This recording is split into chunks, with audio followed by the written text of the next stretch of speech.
back to another edition of the Michigan Lacrosse Review. My name is Greg Normand, your host. We get a chance today to talk to renowned goaltending star Brian Dougherty, who is a Philadelphia native and a former Maryland All-American, but made his bread and butter as a great player in the MLL. And Brian is being inducted into the PLL's Hall of Fame in June on Long Island, and we're going to talk to him a little bit about that induction ceremony, a little bit about goaltending, a ton about his family. You might not know this, but Brian was a Division I recruit for both football and basketball. I think you're going to learn about his passion, the chip on his shoulder that he played with, a lot about his process. I think there's some things in this interview that may fool you, and certainly get to know Brian a little bit better than we do. It was a very enjoyable interview. I look forward to having with folks that think they know him learn a little more, and for those of you who don't, I think you're going to learn an awful lot. Brian is a renowned player, maybe one of the best goaltenders that's ever played the game. And we want to get that chance for you to learn that here in a couple of seconds. So for the guys in back, Brian's up next. So thanks for watching. Welcome back to another edition of the Review, the Michigan Lacrosse Review. My name is Greg Normand, your host. We are really fortunate today to have maybe one of the best goalies that's ever played the game. There's some that would make an argument, Brian, that you're the best ever, certainly the most passionate. But we wanted to welcome you, Brian Dougherty, former University of Maryland, MLL star, currently Spring Hill Chestnut Hill Academy coach. And we're going to talk about a lot of stuff, but you just were inducted into the PLL Hall of Fame. And I wanted to first congratulate you on that and say, appreciate you coming aboard. Talk to us. Yeah, Greg, I appreciate you guys for having me on and, talk a little bit about my lacrosse career. And it's absolutely an honor to be a member of the first PLL or Outdoor Lacrosse Hall of Fame. So excited to talk about it. I want to tie the Philadelphia passion with goaltending a little bit, is that kind of goes together. But I really want to go when you first got the phone call. I'm assuming either Seth Tierney or Brian Silcott called you. Brian Silcott, yeah. Brian did. What was you've been inducted into the National Hall of Fame in 2012 for USL, but now you get the call from the PLL. What was it like? What was the thoughts? It was a little weird, to be honest with you. I thought I was, when you go into the National Hall of Fame in 2012, which is 10 years ago, I'm in the Maryland Hall of Fame. I'm in my high school Hall of Fame. I'm in the Southeastern Pennsylvania Hall of Fame, the National Hall of Fame. So you kind of forgot about the whole Hall of Fame. You kind of think that you've accomplished it all and, feel pretty good about yourself. And then when they were kind of, talking about the first class of the Outdoor Hall of Fame, it just brought back a lot of awesome memories. The competitor side kind of gets back into you, and you're like, man, I hope I get to be in the first class, and I hope I'm getting the phone call. But there's so many great players, especially picking from that time and that era, right, where the start of professional lacrosse occurred in the year 2000, and can't believe we're 22 years into professional outdoor, lacrosse. It went from nothing when I was a kid,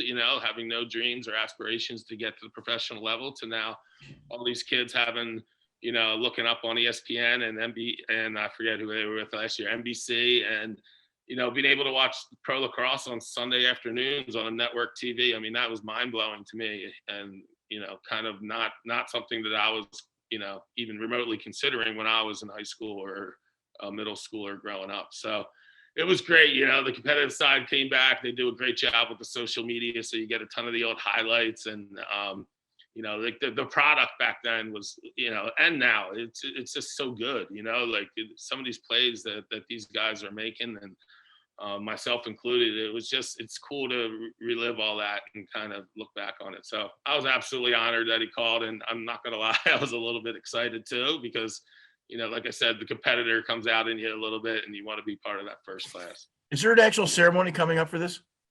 I believe it's the weekend they play in Long Island. I think it's June 17th up on Long Island. So I'm expecting some more details. I know I just had to give my jacket size. So hopefully I don't put on a ton of weight from now until then, and my jacket actually fits me. But it seems like we got a jacket. I don't know if it's gold or if it's green, like the Masters or whatever. But it seems to be like it's going to be a pretty cool event. Well, I thought it was a cool marketing. I'm a generation older than you. And my point to that is that there's guys that play now that sort of know the name, sort of remember, and then you point them out to the YouTube highlights and they go, oh my God, and so I think the PLL did a really good job of not only honoring you guys, but I think it's also a smart business move to recognize that there wouldn't be what we have today, especially with the NLL changing their season, and sort of now being able to be a professional lacrosse player full time. I mean, that's something you can at least consider, which wasn't even true 5 years ago. Yeah, absolutely. I mean, a lot of these guys are playing indoor, they're playing outdoor. They got some good sponsorships now throughout the league from some equipment companies, some branding, and so a lot of these guys are being able to play, professional lacrosse year round, and that was the goal.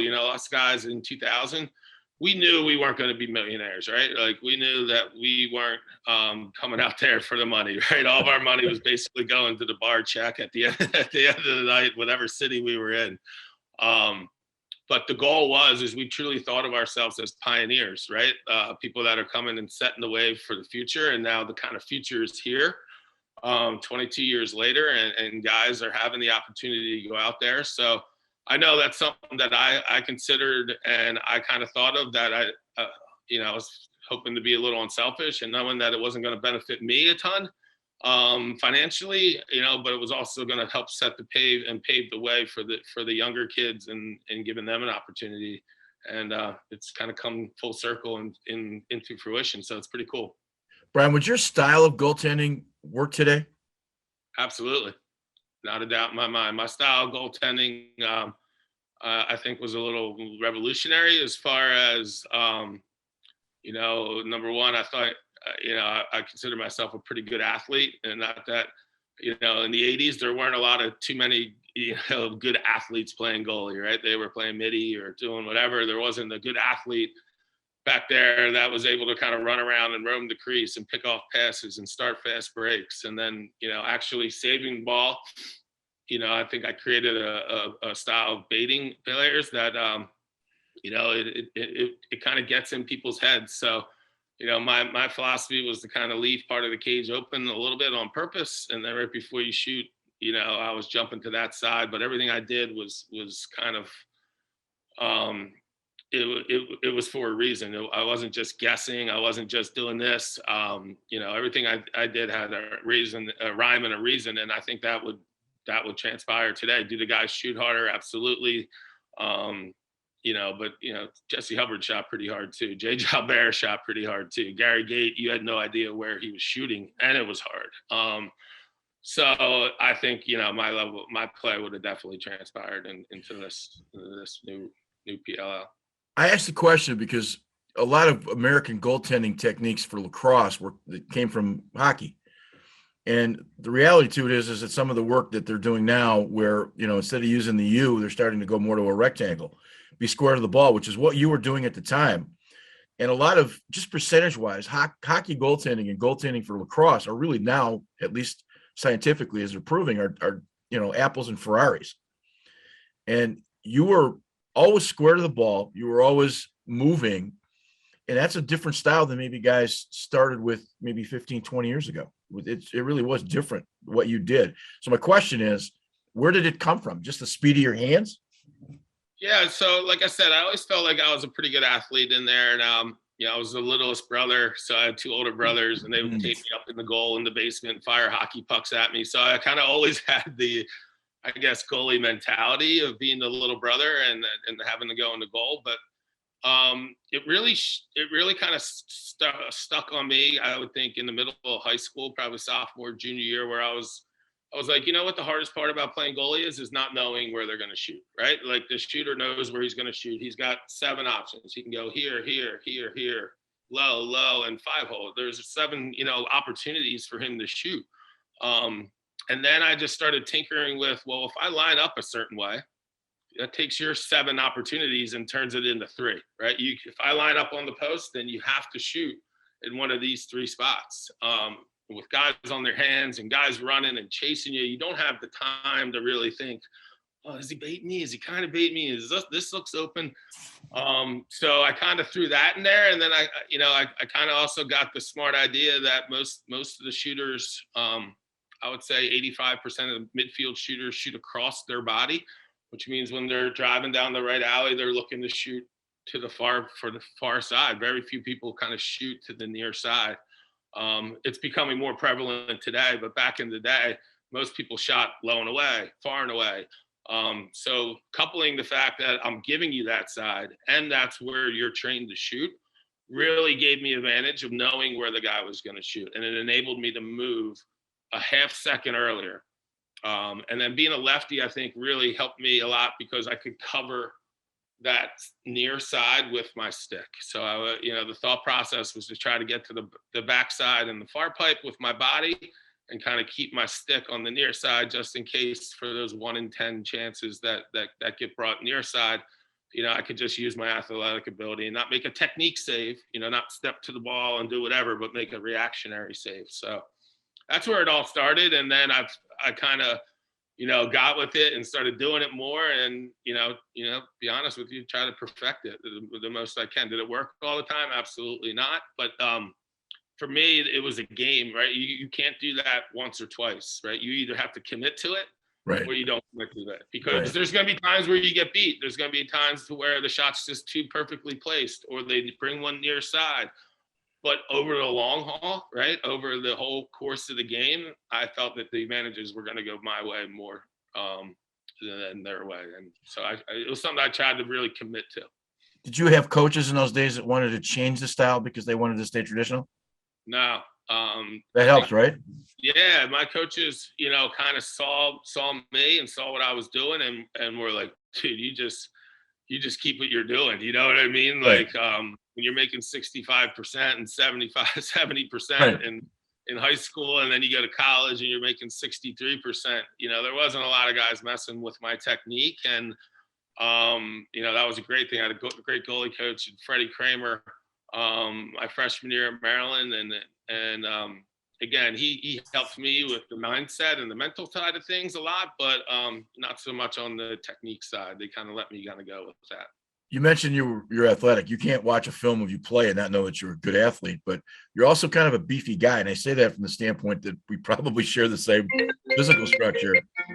My point is, do you think the guys underestimated you in terms of your athleticism and sort of got an advantage to that because how quick you were? Yeah, sorry about that. I had a call coming in. Absolutely. I used that as my thing. Like I wanted to come out like I did it in basketball too, like the old Opie guy, like he's fat and he's got all these freckles and and once the game started, it was like, I lost that like kind of dopey looking feel and then I'm coming right at you. So, I definitely used that in my thing. I was bigger guy, which was good because in goalie, I feel like it takes away. But I also thought that I had pretty quick hands and great reflexes.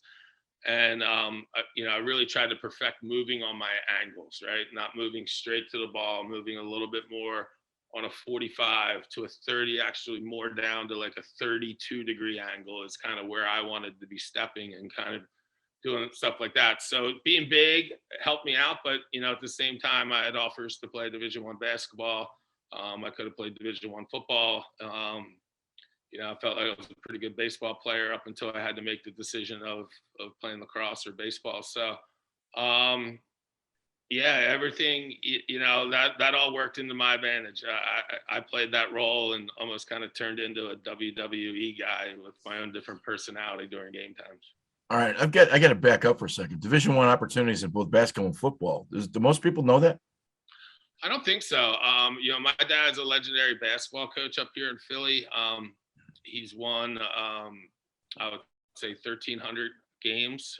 He was the assistant coach at Villanova when they lost to John Wooded in one of his 13 games at the for the national championship. He was the head coach at Army in between Bob Knight and Mike Krzyzewski, which is a great trivia question.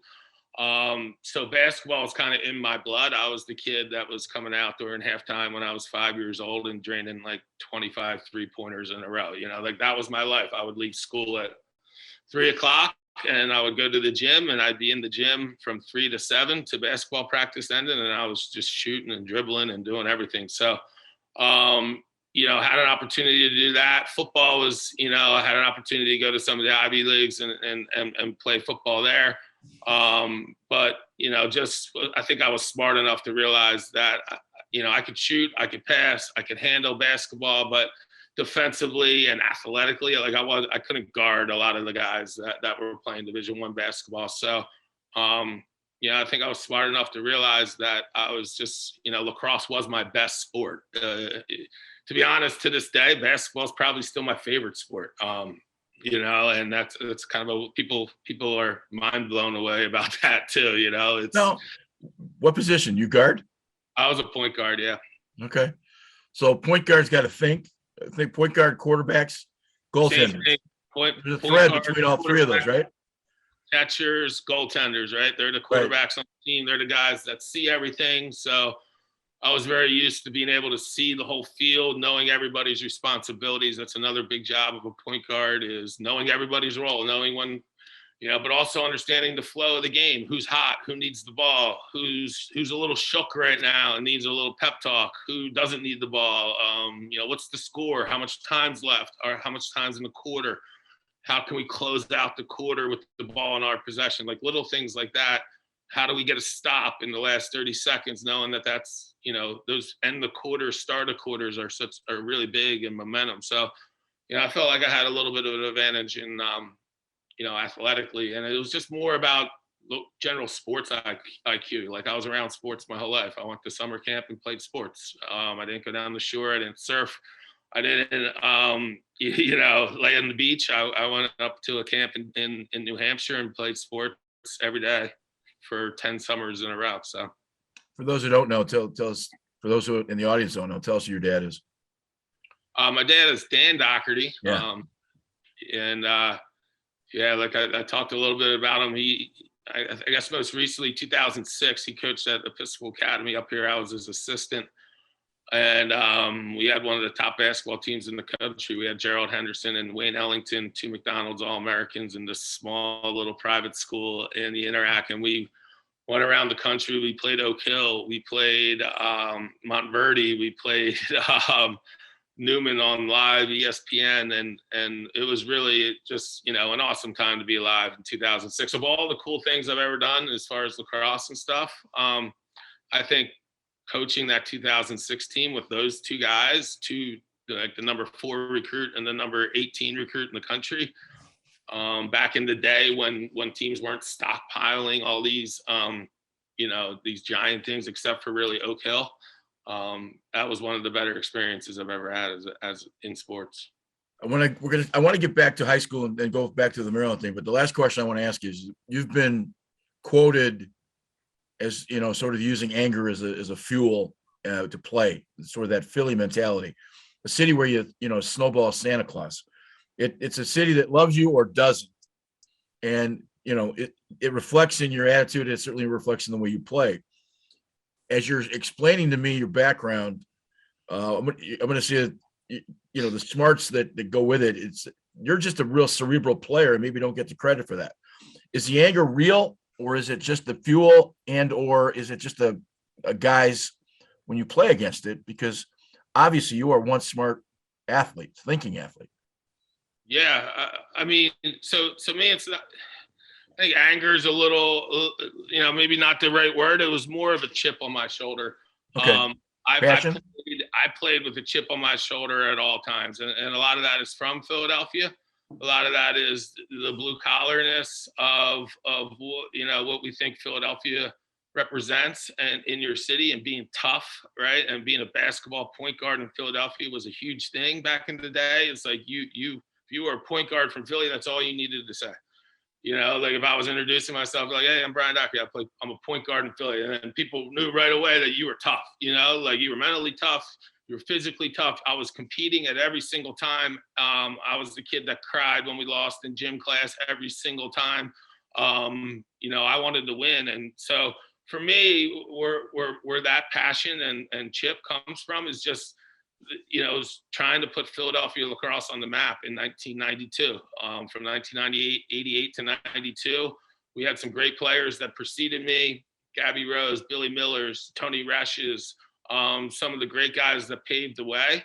But we still, were very far off from the Baltimores and the Long Islands. And, I played with a chip that when I would go to these all-star teams, it was always the Baltimore kids and the Long Island kids, and the Philly kids didn't get any respect. And I wanted to go out there and change that and really just not save your shot. I wanted to pop it up in the air. I wanted to lob it around you. I wanted to spin around you, catch it, start a fast break, all right, and pump one down the other end, and then come back and let you know about it. And that was my attitude before. And right or wrong, I don't know, but that was how I perceived it. And it really fueled me. And then I tried to keep that going all the time. Like I wanted to have whatever reason it was, whether it was a chip on the shoulder or this guy said this in a newspaper article 2 years before, whatever that needed to fuel me, to get me going and get me in an environment and a place like that. I needed to do that, or I tried to do that every single time I played. And, so that's a little bit. And then the whole Philly snowball thing, right? Just, I know you're a Michigan guy, and that's cool, but that's, that is some of the biggest fake news out there. Right. Santa deserved to get snowballs. Santa was also drunk on the sidelines and doing a horrible job of being Santa Claus. So he got called out and they threw snowballs at him, and rightfully so for every Philadelphia fan and person from Philadelphia. So. And I certainly didn't mean that as a knock. I didn't mean that as a knock. You love your city. Oh, it happens all the time. It's not a knock. It's just, it's just funny. One of my things. No, and I get that. We've had, if you look at Levittown, you look at Jerry Byrne and Bill Tierney and Scott Rogers, you look at a bunch of guys there, they're very passionate about their community. And there's a similar attitude there. I'm a Michigan State Spartan, so everything's on chip on your shoulder. So I get it. I guess the point I'm trying to make is, looking at you and watching you, now talking to you, you are 10 times smart. You're an unbelievable player, but what I'm learning is you were 10 times smarter than you were a great player. And that's the cool part of the thing, I think, that people maybe sometimes don't see. Add the point guard to it, add the rest of your dad's a great coach. You grew up in that atmosphere with two older brothers, and that's my point, is I think maybe that gets lost a little bit because of what's seen and not what's looked at. If that makes any sense. Absolutely. And I totally agree with you, and it was something that I didn't want to make a big deal of in my career, because I wanted the perception to kind of keep happening, right? People keep falling for he's just some fat kid that guesses in the goal. And absolutely not, I have a mental database of every person that I shot on. And to this day, I know where they shot, when they shot. I can go back and tell you what happened in the 2005 game and the third quarter with 5 minutes left and where he shot from. And, so that definitely gets lost, and hey, it is what it is. And, but I like to think that I'm a coach's son, right? And a coach's son, not only any coach's son, but arguably one of the greatest coaches in the history of basketball. And, I have a lot of sports knowledge, I would say, Right. My brother played pro football for the Giants for a year. My other brother, played Division III basketball. So, my whole mom's side of the family played pro baseball for Connie Mack, and my grandmom was in the, she was in that. She wasn't in it, but she was based out of the League of Their Own. She batted against Babe Ruth in 1930, so it's like we have all this history in my side of the family, and it was almost like the perfect storm when you take the new style of play with the passion and the chip on your shoulder, but also the knowledge of understanding what everybody's doing and the scouting reports. Okay, how are we going to stop these guys? Well, this is how we're going to stop these guys. I want this guy to do this, and I want him to go here, and I want to face this shot, and I want to face him from here, and I'm not sliding to his left hand, but I'll slide to his right hand, and I'm going to show and fake slide to this guy because he has, all that stuff goes into everything, and kind of created the perfect storm. Talking to goaltenders, and part of it, I grew up in the hockey model. So when you're 12, when you're 8 or 9, the fat kid goes in the goal. Yeah. By the time he's 14, he's had more ice time than everybody else. He turns out to be the best skater on the team because he's had all the ice time. So inside, what do you do if you're a goaltender in hockey? You turn out to be the box goalie because, that's just kind of the way it works. Yeah. One of the threads in this conversation, talking with goalies, is that, and we've been talking a bit about it, you can't throw the kid in right field in goaltender at an early age, even now, because I think it takes a special mentality to be a goaltender. Is that something you would agree with? Absolutely. I mean, the fear of the ball, number one, the little fearlessness, edginess, but also the ability to bounce back, right? So a lot of those kids that I just mentioned, right, when they get scored on, they get so angry at themselves, and it really affects them. So there has to be a balance with being really competitive and edgy, but also being able to kind of let it go and get the next one. So, I think you're starting to find much better athletes playing goalie these days. I mean, if you just look at college lacrosse right now, it's 10-man rides across the board. Goalies are out. They're out playing guys. They're out. They have to clear the ball. There's so many things that a goalie has to do right now. It's by far, in my opinion, and I don't think it's even close. It's the most important position on the field, right? If you have a horrible goalie, right? We've all played games where we've had bad goalies. It's the worst, right? It's the worst. You go down and try your hardest to score, and it takes like 5 or 6 times, and you finally score one, and the other team comes down and just lobs one in the net, and your whole team's just like, this sucks, Right. So it's the most important position. I just feel like, the goalie has to, have the mental, the physical, and the kind of mindset to know that he is in the most important position. He's not the right fielder, right? It's not the way it works anymore. Well, we talked a little bit about the Episcopal school where you started and your brothers and how you kind of got started. Take us from the Episcopal school to how Maryland ends up on the tree. Now you've got these other obviously opportunities to play other sports, but how is it lacrosse won out, and how did you end up at Maryland? So, I started getting recruited pretty heavily up here in Philadelphia. It was a 4-year starter in high school. We played in 4 straight state championships. We were arguably the number 1 team in Pennsylvania during those 4 years, almost every single week. So I started getting a lot of attention. But again, Philly lacrosse, right? There wasn't really, the Syracuse coach wasn't coming down. The people weren't coming down to watch us. And then my goal, or my first choice, was to go to University of Pennsylvania. My basketball team had already sent 2 kids there. We were the number 1 basketball team in city my junior year, number 1 in the state. So we sent 2 kids to Penn, Jerome Allen and Eric Moore. Fran Dunphy played and coached with my dad. He was the head coach at Penn before that. So my goal was to go play lacrosse and basketball at Penn. So that was my first choice. I ended up not getting the grades and enough to get in to the Ivy League school. And, I got deferred from the University of Penn. So now fast forward, it's basically, February of my senior year, and I still don't really have a home yet. I'm looking at Towson was one of my recruiting trips. Hobart was one of my recruiting trips. And I went to the University of Maryland's camp as a 9th grader. I'd won a scholarship, and this is before there was any camps and clubs and nothing. So during the summer, there was really not a whole lot going on. There was maybe like 8 lacrosse camps in the country that you could go to.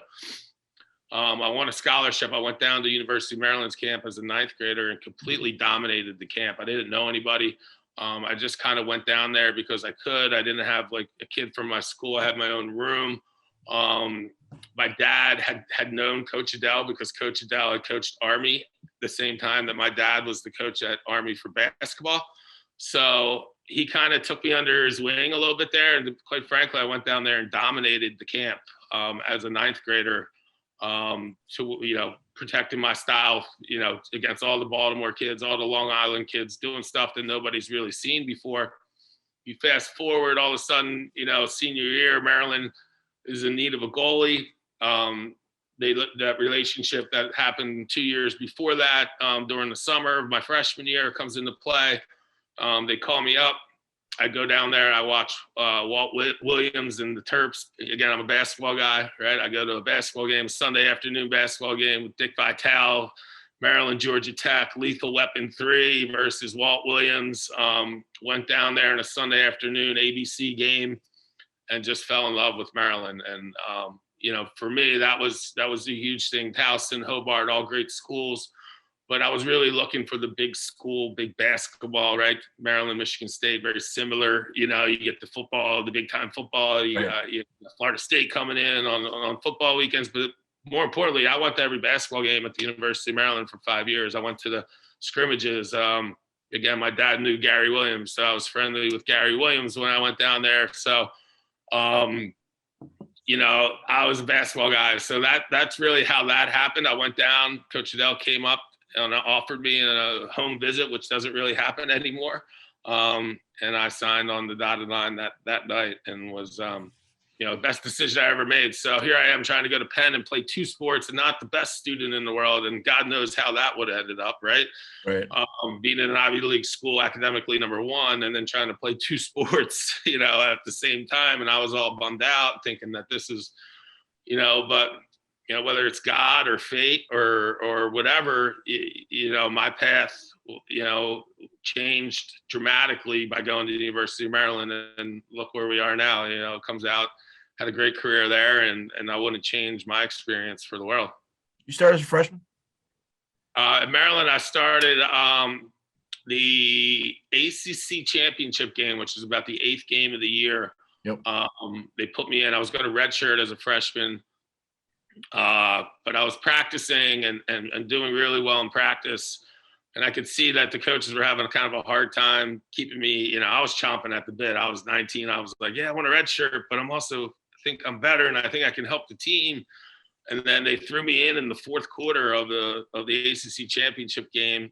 And then we ended up losing, you know, we were, you know, at the end. But then I started the next game versus Towson. Our starting goalie had a hard time with the lights during warmups. And then I didn't even know. He just put me in 10 minutes before the game. He's like, you're starting. And I went out and had 26 saves, and we beat Towson to kind of secure a berth in the NCAA tournament, and, you know, started every game since then. Was there any thought of playing walk-on basketball at Maryland at any time?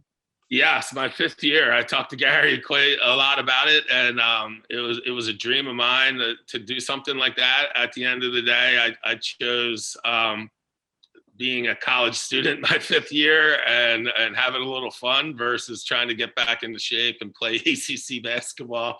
You know, he would have had a spot for me. I don't think I was good enough to play by any means, but I could shoot, Ken. I mean, there's always a room for a guy that can drain shots, and I could definitely shoot. But yeah, that was definitely entertained a little bit for a couple months, but I didn't see it through. I assume Dad was a teacher. Yes. Yeah, he was a math teacher. So you grew up with the teacher is in a coach. You have a criminology degree from Maryland. Yep. So I'm assuming that probably coaching was somewhere in that, because you've obviously coached a little bit. But talk a little bit about why criminology. You see yourself as a cop, maybe, or something? So, you know, we're going to be, one thing about interviewing me, it's going to be completely honest and no filter. So I always knew I was going to be something in sports, right? I was going to be a coach, or I was going to, you know, hopefully play professionally, or if I was going to work for Nike, you know what I mean? Or right. Be a sales guy or something like that. That was my dream. And not my dream, but that's what I wanted to do. So now in college, you got to pick a major. And none of those majors are like, hey, these are for coaches or people that want to be in sales for companies or anything like that. So one thing that did interest me out, you know, school I did because I wanted to play sports, but I didn't have a passion to go to school.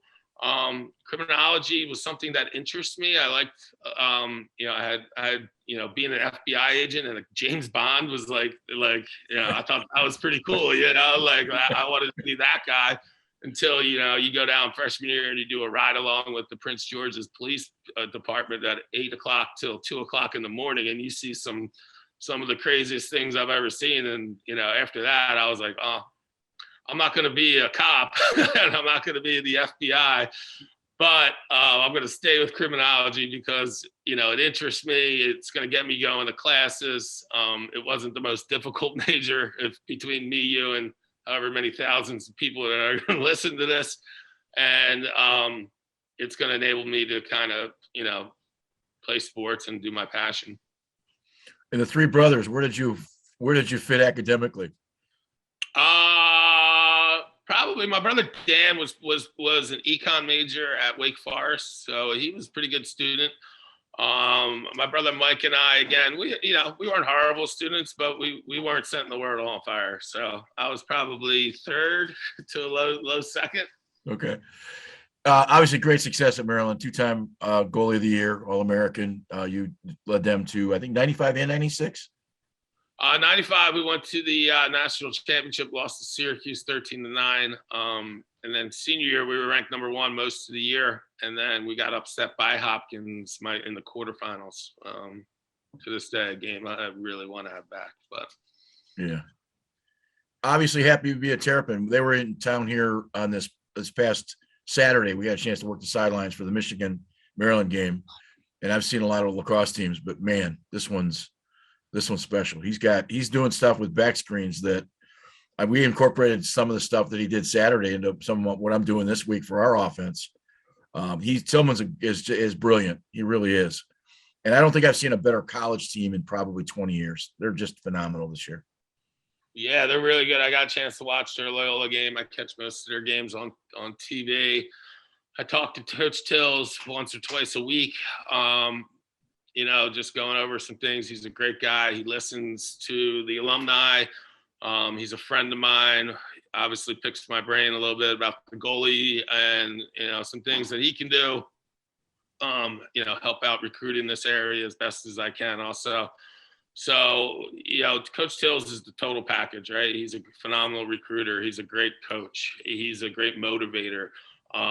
He does the right thing, right? Where, the team comes first and there's rules and there's a structure and everybody buys into being the best. And, a lot of coaches have one or two of those traits, right? Maybe they're a good recruiter, or maybe they're not very good X's and O's, or maybe the culture isn't great, but he can really coach X's and O's. And, maybe he can do this, but he's not really a relationship guy. And he doesn't like going to the, banquets and the things that you need to do to kind of, schmooze and be the people person. Coach Tills, he does it all. And he's a relentless worker. He's working all the time. When he's not in his office, right? He's home, he's working, whether that's recruiting, whether that's watching film, whether that's figuring out just one way to get a little bit better, whether it's the goalie position or an attack move, or maybe it's a culture thing, maybe it's a team bonding experience, whatever it is, he's constantly thinking about his team. And that's something that's very impressive to watch about him. I think the brilliance look at his record the last 12 years, whatever, yeah. how long he's been at Maryland. I mean, they've been in the Final Four 8 or 9 of those years. They've been in the national championship 5 or 6 of those years. His record's got to be 85%, something like that. It's really against the best schedule in the country every year. And it's impressive to watch. His brilliance is pretty interesting. Lars Tiffany was on for our town hall earlier in the season. Now, obviously, Maryland gets beat in the national championship last year. He goes to the portal, finds 4 of the best fits of anybody in the country. And all of a sudden, bang, those guys are they've taken him. So they end up playing Virginia and beating them, I think, 12, 13 goals, whatever it was, 14 goals. I mean, I don't think I've seen a team play faster and more accurately than they did, at least on Saturday. Michigan is actually not bad. But my question to you is, you glad to see Maryland as a university moving to the Big Ten? That's a great question. That was tough for me at first, to be honest with you. I understand why they did it. I'm friends with all the Under Armour guys that started at Maryland's athletic budget was, they were business-wise, it was a failing business. And moving the Big Ten and getting the DC and with Rutgers jumping in and getting the New Jersey, New York markets, right, was the main reason why those schools went in there. And then you get the big TV dollars and the Big Ten network and all that kind of stuff. So I got what I understood what they did. And I didn't hate it, but at the same time, there's a piece of me that is just like a little ACC, like I went to Maryland because it was the ACC. I would walk across campus on a Tuesday night and watch Joe Smith battle Rasheed Wallace, number 1 versus number 2, and that hasn't changed a whole ton. The Big Ten is still a phenomenal basketball conference, but it's, it is, you've been rivals with schools for 40 years, and now all of a sudden you got to Michigan State doesn't mean a whole lot to me, because I never got a chance to play them or even watch them in football or anything like that. Michigan, same thing, great school. Obviously want to win and do all that, but it's Michigan versus North Carolina. You know what I mean? Like, you build up all those rivalries versus those ACC teams, and then all of a sudden, poof, like you're in the Big Ten. So that was, and I got over it in 6 months. You know what I mean? It wasn't like, hey, Right. This is, what are we doing? This is so stupid. I understood the business side of it. I understood what they were doing. I understood why they had to do it. I understood that it makes sense, but still a little part of me, kind of wishes that we were still in the ACC. But every year, right? Every year goes on, I'm moving it, right? So instead of gearing up for Carolina, Maryland basketball, I'm gearing up for Michigan State, Maryland basketball. I'm just gearing up for Indiana. That's cool, having some of these new teams kind of come into the sports world. So it's a little bittersweet. A little bittersweet, I guess, is the best answer. I think the coolest part of the show is this 6 degrees of separation. You mentioned Joe Smith and Rasheed Wallace, both Pistons. At one point, and actually played for Larry Brown. My wife's a director of travel for the Pistons, and so I used to use Rasheed and Joe Smith as examples of how to play basketball, because both of them were the most fundamentally sound basketball players I'd ever watched play. And I would use that film to show those kids, this is how you play the game. It's not shooting from 50 feet out, because I think they were both, phenomenal basketball players in the fundamental part of the game. So you mentioned those two names. So I played on my summer league team with Rasheed Wallace in basketball. So he's a Philly guy. Went to Simon Gratz, which was a powerhouse up here in Philly for a while. So he was on my summer league basketball team, and I know him pretty well. Is there a better fundamental player that you've ever watched than him? Yeah, he was really good as far as like you said, the fundamentals, and then just his size and ability to shoot. He was one of the first 7-footers that are getting you down low with Kevin McHale moves, but drop threes on you like Larry Bird as well. So that was 1991. That was there weren't a whole lot of guys doing that. So coming out of Maryland, you've got a criminology degree. Professional lacrosse really isn't at a pinnacle at this point, because the MLL doesn't really take off their barnstorming tour until 2000s. So you had club programs in those days. What were you thinking at that point of employment and life, and where that world's going to take you? So this kind of leads into arguably my most interesting time in my life. So I was one of the original guys with Under Armour. So my Kevin Plank, who was the football captain at Maryland the year before me, started Under Armour. I wore the first Under Armour T-shirt in practice. That's another good trivia question. He went out after he graduated in the fall. He went out and started mixing up a bunch of materials, taking some money, starting his business, and came back to us in the spring. And we were really the only spring sport practicing. We got along really well with the football team, and the lacrosse team were we would hang out, we would go to parties together, we would support each other at the games. So I was one of the original guys in Under Armour, maybe the third guy in. And so after I graduated in 96, I think I graduated in 97, I took that all important 5th year. Ken, very important part of a young man's growth is taking that extra year in college. And then I was living in Towson, coaching high school at McDonough School. And then I was playing for the Baltimore Thunder, and then working with Under Armour, starting Under Armour, literally in Kevin's grandmom's basement, making up stuff and sending orders out to Florida State and taking phone calls from Jake the Snake Plummer at Arizona State, and kind of watching that all happen. Unfortunately, I got cut from the Baltimore Thunder, which was my only real forms of money that I was making. So I had to move back to Philadelphia, and then I always knew that Under Armour was going to take off, but it was just, I moved back, and within 5 months, they started turning profits and making money, and I just couldn't hold on long enough, I guess. So, came back, worked on the stock exchange. That's where my brother, the Philadelphia Stock Exchange, that's where my brother was. Got me a job there. I was working there for a year. The MLL comes out. They released the schedule. I asked the guy, my boss at the stock exchange, how many vacation days I get. he's like, you get like 12. And I look at the schedule and I'm like, well, I'm going to need at least like 24 days off. This is not going to work. So, weighed my option. I'm like, well, I can probably be a stockbroker and work on the exchange anytime in my life. But, I want to try to,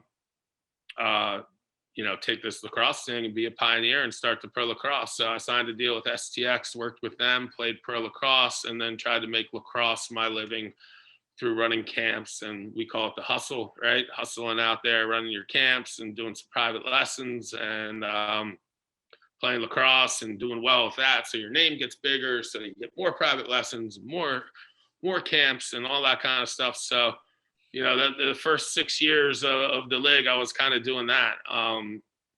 Coaching, I wasn't making a ton of money. It's a great example of doing what you want to do and what you love to do versus, doing something that you have to do because of the money. So I just, kind of getting smart enough to realize that I just wanted to do what I wanted to do, and the money would come later. And, that's kind of paid off.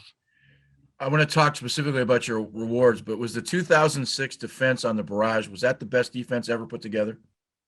I think it's got to be up there. And people talk about, the long pole defense, which was phenomenal with Kyle Sweeney, Brian Spallina. I think we had Brett Moore back down there, Brian Kuzma. But it was really our short sticks. Back in 2006, I don't think you were allowed to have a long pole yet. So you had 3 short sticks, and then you had to pick Gary Gate, Casey Powell, or Paul Gate. You had to play them with short sticks, or AJ Hogan, or Jay Jalbert. So really the key to our defense were the guys. We had drafted Matt Zash and Greg Pizer, 2 phenomenal guys coming out of Duke and North and Hopkins that were, Tewaaraton finalists as offensive middies, phenomenal athletes. But they weren't as good as Roy Colsley, Matt Strebel, and Justin Smith, our guys that basically took every run on offense. So we turned, they were selfless enough to kind of go from being the alpha dog offensive guy to playing some defense. And that's what, Joe Segley is another guy that switched from long pole to short stick. So we threw out a bunch of short sticks out there that were, some of the best to ever play. And during that time of the MLL, you needed that. They were as important or more important because of the lack of the long pole, right? You had to run 3 of them out there. Their job was to guard the best middies. Every once in a while, we would short a pole, an attack in and bump a pole up. And then they got to try to, play one-on-one invert defense the whole game versus some of the best attackmen in the game. So I got to think 2006 barrage, I'll take that defense over pretty much anybody. I don't know of another defense that's better than that. In watching. Talk briefly, you've seen the PLL play, MLL. Again, for the kids that are younger than you, I think there's a very, very clear comparison in the terms of the quality of the game. I don't think that the game is faster. They may be a little bit more accurate. They may be a slightly more athletic. I think the play back then was just as good as it is now. Absolutely. It's the same. It's the same product. The MLL never had a product problem. The MLL had an attendance problem. They had a viewership problem. They had where do we play in the summer, Sundays in the spring, in the fall? Do we compete with football? The cameras, right? That has changed a ton, right? You couldn't really see the ball back then. You had non-high def. I was a goalie and having a hard time watching where the ball was. What do you think? Some average guy from Oregon who's watching on ESPN, like what's this lacrosse thing? So the video quality has gotten so much better where they film from, more back end than that stuff versus kind of, they were all filming it just like a football game with one camera in the middle, going back and forth. You couldn't really see, but the product has not changed at all.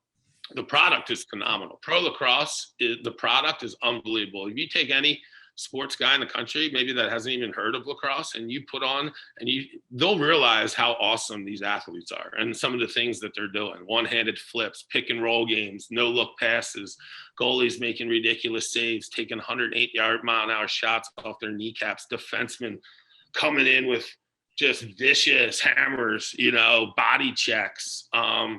It's a phenomenal product. It really is. And that's, I think, what's keeping.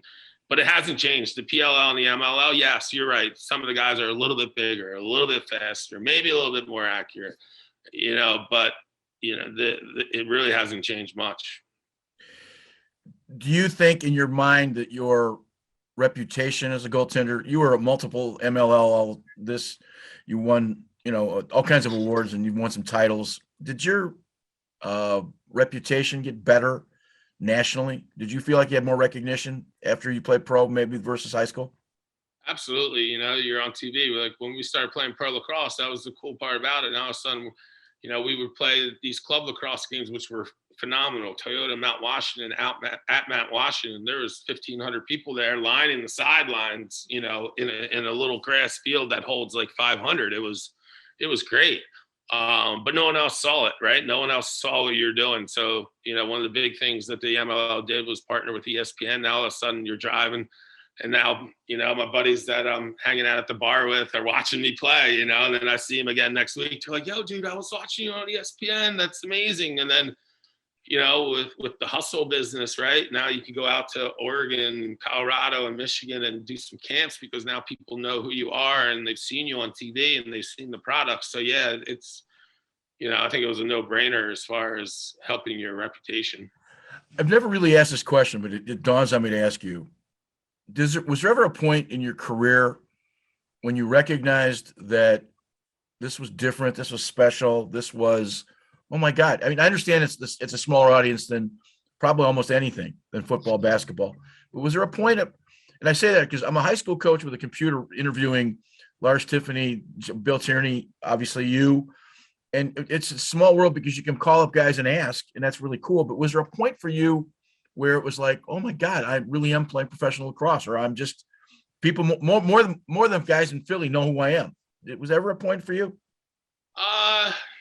I would think yes. I would think, looking back, one of the big points is when we played in Raven Stadium in 2002 versus the Bayhawks, right? So when the MLL started, we were playing in mainly minor league baseball facilities, right? So Rochester, we played in the minor league baseball place. New Jersey's place was minor league baseball.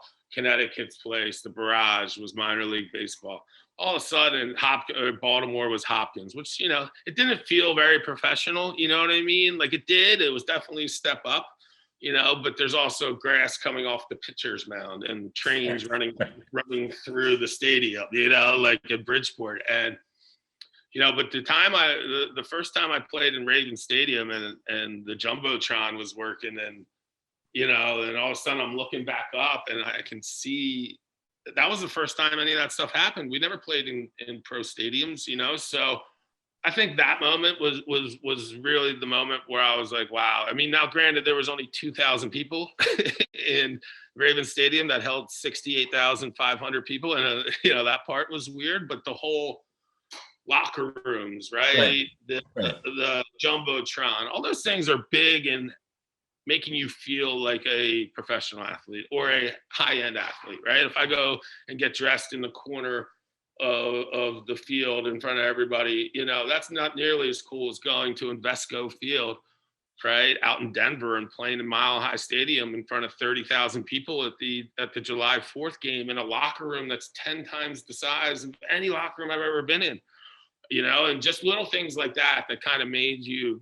That kind of gave you the feel like, yeah, I'm kind of, so it was more the little things, right? It was like the travel and the buses and flying and the stadium experience that kind of helped me realize that this was pro lacrosse. This was kind of a big deal. You had a stellar MLL career. When did you know that it was sort of time to go? Two answers to that. The first was, I retired when I was 36 and, I was a rookie in the MLL at 27. So right. Those first 5 years were all clubs. So from 27 to 33, I felt like I was at my peak. Like I was really, really, really, really good. And then, I set a goal that said, hey, I want to play on the 2010 world team. 2006, I broke my thumb the week before tryouts. They didn't let me try out. We ended up playing Canada and lost. And so everything was kind of peaking up, right? 36. I'm going to be 36 in 2010. We lost the gold medal. So it's a chance for me to come back and regain the dominance for USA. And then, to me, the best time that, when you can tell people are going to retire is when everybody starts asking you, hey, when are you going to retire? You know what I mean? Like, or you ask yourself, like, am I still good enough to do this? Can I get ramped up? Can I create the energy of, playing with that chip and that passion every single game, which was, I was a big believer in that. I was very aware of the fact that when I would go to Chicago and play in Soldier Field against the Machine one game, which was an unbelievable experience. But I knew that there was going to be some kid from Chicago that had never watched me play before. I think it was Joe DiMaggio, right? Like there's somebody out there that's never watched you play.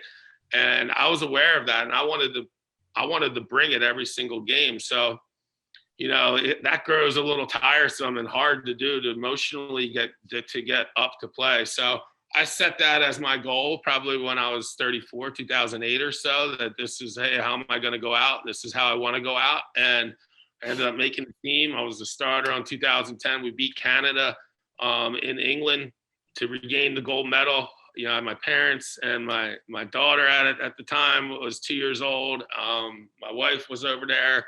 We went to Ireland. It was like the perfect way to go out, and not many people get to do that, right? Like usually when it's time to retire, it's because you've lost a step or you've gotten injured or you're not good enough anymore. So to be able to go out and kind of set a goal 2 years before, if this is how I want to do it, or this is the game plan, and trying to execute the game plan just like anything else. That's how I try to live my life. Whether it's, I call it dominating your day. Just dominate your day every single day. And the big things will start coming, and having a game plan and big picture goals. But, the biggest goal is to win each day. And, being able to do all that. And then that feeling of walking off the field in Manchester with a gold medal, and knowing that I've given so much to the sport of lacrosse, it's given me a tremendous amount as well. But, I was tired, and I emotionally just felt like this big weight was just relief from my, walking off the field. It was like, because there's so much anxiety. What if I fail? What if we lose by one? What if it doesn't? What if I don't start? What if I get injured? So being able to kind of set a goal and then achieve that goal and then accomplish that goal and then have that be your ending of your career, it was a really special time for me. The 2006 London, Ontario Championships, maybe lucky not to have made it. Were you in London? I don't think you were. No. 120 degrees. It was nuts. But my point is, the 10 team had to have some real payback. I think they did a really poor job in 2006 of picking the kind of players they needed. They didn't have a face-off guy. I mean, there's a number of things that they just didn't do very well, and I'm assuming that went into some of the decisions for the 2010 team. Yeah, USA was really smart about that. I think, it needed to happen. I would argue that if I was able to play that game, that would have been different. But at the same time, USA Lacrosse learned a much valuable lesson. 2010, we took face-off guys. We didn't have 6 attackmen that all did the same thing, right? We had lefties, we had finishers, we had role players, we had guys like Kevin Cassis and Matt Zash that knew their role. And Coach Pressler was a phenomenal coach for that 2010 team. You need to know your role on any team and then go out there and buy into it. And that's the way the team has success. And that's the hardest part about all-star teams and national teams, right? Is getting these guys that are so used to being one way and having the ball and dominating the thing and doing this, and having them accept a different role, or maybe not even putting them in a role, just having all these guys out and rolling the ball out and thinking that because you have all the pals and all these great names that it's all going to work out. But it's, Canada did a great job. You could see Canada coming, right? Like they were coming in 98 with arguably one of the greatest games ever, 2002. That was a great team of college guys that went to Australia and, really bought into the team stuff. But making the pro guys buy into the Team USA stuff is much harder than it seems. And USA Lacrosse, I think they learned their lesson from 2006. USA Lacrosse did a great job of picking a team instead of picking the quote unquote best players, right? You want the best team. You don't want the best players. Kind of like, if everybody's seen Miracle, it's the same way, right? I'm not looking for the best players. I'm looking for the best teams. I'm looking for the right ones. The 2006 team also, you can't go without mentioning that maybe the greatest half of lacrosse played by Gary Gait in maybe the history of the sport, scoring, I want to say 4 or 5 in the second half, to, dancing around Nicky Polanco, one of your inductees, like Nicky wasn't standing there. I think Gary at the time was 42 or 3, maybe. So great performances also helped that process. Absolutely. And, you could tell, like you said, they wanted it, right? It was home, 2006, like all the chips kind of fell right in their way, and that you could see them coming. We didn't do a great job on our part of selecting the best team, in my opinion. They were ready to go. They were kind of, now John Grant's, a little older, and you still have Gary who can play, and Tommy's on the crease, and then all these young bucks. The problem with Canada up until that time was they never had defensemen, right? They always had these guys that were good MLL defensemen, but it's totally different with a field twice the size and twice as wide, and the sticks twice as long. And Brody Merrill comes, and now all of a sudden all these, they got some good defensemen, and now they're figuring out how to slide and recover, and they got some good American coaches that are out there and coaching up some of the greatest colleges in the country, and now taking those schemes and things back to Canada. And and hey, they were all great lacrosse players. There's never a problem with that. They just didn't have their roles, right? And they didn't know exactly what they wanted to do defensively. And as soon as they kind of caught up there, and kudos to them. That was a big moment for them. It was actually great for the sport, because now, I think USA and Canada should play every year. I don't know why we wait every 4 years to have this game. We should have a national team. They should play every year. We should play it however you want to do it, before a Hopkins game or at the U.S. lacrosse facility, maybe out in Colorado, or maybe whatever, however, whenever you want to do it. But USA and Canada should play every year for lacrosse. It would be a great thing for our sport. You may not know this, but Dave Hunley used to call Steve Stenerson on a regular basis every year to see if we can get that game to be an annual event. And it was never pulled off. And I think part of Canada's, I don't want to say demise, because I still think they're a great team, but when Hunley passed, I think a lot of the glue that kept that national program together, I'm not sure it's been replaced yet by anybody of that stature. Yeah, I mean, listen, Hunt's was phenomenal. What a tragic and unfortunate of him passing away. And he was just a great ambassador for the sport. He was truly one of the more loved guys I've ever met in our sport, right? Yeah. No doubt. Everybody, like, nobody had a problem with Hunt. They all loved him, like whether it was on the field or at the post game or talking lacrosse. He was just a phenomenal guy. So, yeah, I've kind of taken a step back from the national squad right now. So I'm really not one to kind of, I don't have great awareness of what's going on with Canada's national team, but, you can obviously say that losing a guy of Hunt's, character and everything, it would definitely hurt those guys. I want to ask two finish questions, follow-up questions. You had a brief stint in NLL, but not nearly the time that you obviously spent on field. Did you like playing an inside game? Did you like playing box, or was it just something that didn't fit your game? It was both. I really liked the atmosphere, right? So you talked about being professional, right? There was no better, you go to a Wings game, there's 18,000 people there. You go to a Bandits game, and it's like, and all of a sudden you're coming from playing in front of 200 people to playing in front of 18,000 with the music going on and the scoring and the red lights and the sirens and all that kind of stuff. So the atmosphere was phenomenal. I truly enjoyed practicing and playing. I was just never taught how to be an indoor goalie. Okay. They never gave me like the correct pads. This is 1996 to 1999, 2000. I think was my last year, 2001. So I played 2 years with the Thunder and then 2 years as with the Wings, both as backups. And I wasn't that good. And my style of play was probably the exact opposite of style of play that needed, right? I'm jumping around, I'm baiting guys, but at the same time, the indoor guys are just throwing fakes. Now I'm jumping.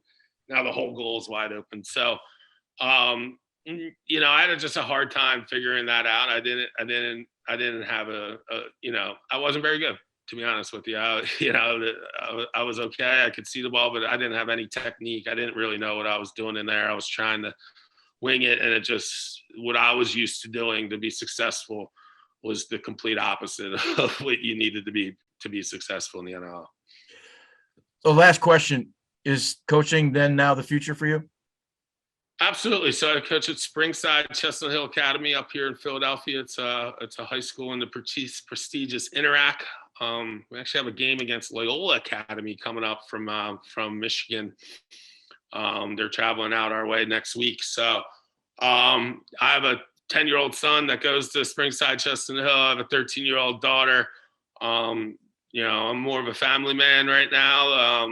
That's coaching their teams, and so this affords me the opportunity to kind of watch my kids develop, have fun with them, coach their lacrosse teams at night after my practices. So yeah, I mean, my calling, I think I'm a coach. I don't think I know I am. It's what I've known of, what I watched growing up, with my dad, and it's something that I truly enjoy. I love being out on the field on a day. It sure beats working. I like getting ready for practice. I like finding the things that we need to work on today and structuring a great practice to do that. I like finding the weak spots of our opponents and creating game plans to capitalize on their things. I like all those things. So it kind of gives me the competitive side that not playing, kind of, you lose when you don't play. So I still get to compete, and I still have that, and I love what I'm doing right now. So yeah, I'm going to be a high school coach for the next 10 years or so. I mentioned something about snowballs in Philly, but I've actually seen basketball in the Palestra, and I've actually played hockey in the Spectrum. So I have great respect for Philadelphia and the folks that they grew up there and played there. It's I grew up with the Broad State Bullies. A lot of the guys that by reputation, I play with in the juniors in the Canadian Junior A leagues. I knew Dave Schultz before Dave Schultz decided to go to boxing. So I know how tough that city is. I also know a little bit like Detroit. If you show effort, you're there for life. And they love you. It's not that hard. All these guys come in and they're like, it's so hard to play in Philly. I'm like, no, it's not. No, it's not that hard at all. Still a little hard. Look at Aaron Rowland, like the center fielder we got from the Giants. The second game, he makes that unbelievable catch and smashes his face into the wall, makes the catch. He's got broken nose, but he dove for it, and that's it. You know what I mean? Right, right. You just try hard, like you try hard every single time, and you make excuses, and and if you just do that, right, like they will love you, and it will be the best place in the world to play.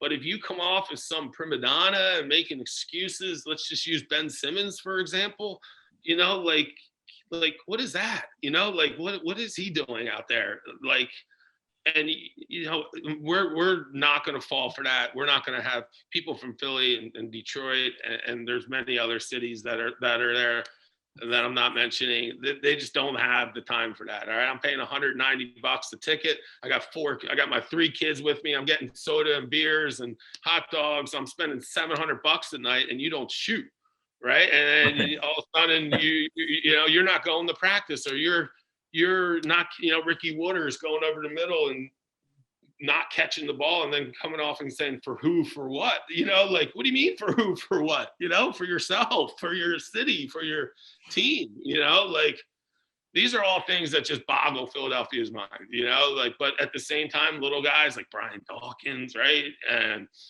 all the great players that have come through Philadelphia, Allen Iverson, every single night just coming out and balling, and they'll love you. And it's just to me, it's simple. I don't understand it, and I think a lot of people in Philadelphia and Detroit and probably feel the same way. It's not that hard, to play in Philadelphia. Well, I would like to call you Doc, and I really appreciate your time. And we want to congratulate you on making the PLL Hall of Fame, because I think that's a big deal. I really do. I appreciate it. And you had a great career, and it's so fun learning a little more about you. So have a great what's left of the coming spring and into the summer. And we appreciate your time, and best of luck. Yeah, no problem. Thanks for having me on. just wanted to thank Brian for talking with us here at the Michigan Lacrosse Review about his career, the induction into the PLL, a little bit about playing for the national team, coaching. And I think you learned a lot about his background that I don't think people really knew. And it was really interesting to learn that. Sometimes you can use that passionate chip on your shoulder for the good. And sometimes I don't think you realize just how good an athlete Brian was. And so we got a chance to talk to him today. So we thank him. We look forward to another conversation next week. And we'll be back as quick as we can. So for all the guys in the back, for the Michigan Lacrosse Review, my name is Greg Norman. Thanks for watching.